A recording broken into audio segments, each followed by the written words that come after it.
আসসালামু আলাইকুম রহমতুল্লাহ। আমরা নামাজের শেষ বৈঠকে তাশাহুদ পড়ার পরে দুরূদ শরীফ পাঠ করি, কিন্তু এটি অত্যন্ত দুঃখজনক বিষয়। আমরা শুধু বসে বসে মুখস্থ তেলাওয়াতি করতে থাকি, অথচ এর অর্থগুলো যে কতটা মাহাত্ম্যপূর্ণ, কতটা মর্যাদাপূর্ণ, যদি আমরা অর্থের দিকে লক্ষ্য করতাম তাহলে বুঝতে পারতাম যে রাসূলুল্লাহ সাল্লাল্লাহু আলাইহি ওয়াসাল্লাম আমাদেরকে কী শিক্ষা দিয়েছেন। অত্যন্ত মাহাত্ম্যপূর্ণ এবং অত্যন্ত তাৎপর্যমূলক দোয়া। আসুন আমরা আজকে দুরূদ শরীফের অর্থটি লাইন বাই লাইন দেখে যাই।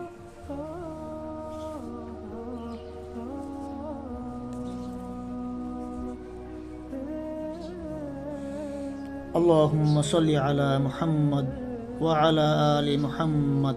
হে আল্লাহ, আপনি মুহাম্মদ সাল্লাল্লাহু আলাইহি সাল্লাম ও তাঁর বংশধরগণের প্রতি রহমত নাজিল করুন। কামা সাল্লাইতা আলা ইব্রাহিম ওয়া আলা আলি ইব্রাহিম, ঠিক যেমনটি আপনি করেছিলেন ইব্রাহিম আলাইহিস সালাম ও তার বংশধরের উপর। ইন্নাকা হামিদুম মাজিদ, নিশ্চয়ই আপনি প্রশংসনীয় ও সম্মানীয়। আল্লাহুম্মা বারিক আলা মুহাম্মদ ওয়া আলা আলি মুহাম্মদ।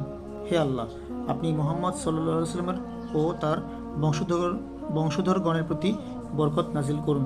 মা বারাকতা আলা ইব্রাহিম ওয়া আলা আলি ইব্রাহিম, যেমনটি করেছিলেন ইব্রাহিম আলাইহিস সালাম ও তার বংশধরের উপর। ইন্নাকা হামিদুম মাজিদ, নিশ্চয়ই আপনি প্রশংসনীয় ও গৌরবান্বিত। দেখতে পাচ্ছেন কতটা মাহাত্ম্যপূর্ণ দোয়া দুরূদ শরীফ, অর্থাৎ আমাদের জাতির পিতা ইব্রাহিম আলাইহিস সালামের প্রতি আমরা যে যে দোয়াগুলো করি, ঠিক একই দোয়া আমাদের প্রিয় নবী, আমাদের শেষ নবী হাবিবুল্লাহ হযরত মুহাম্মদ সাল্লাল্লাহু আলাইহি ওয়াসাল্লামের প্রতিও করা হচ্ছে।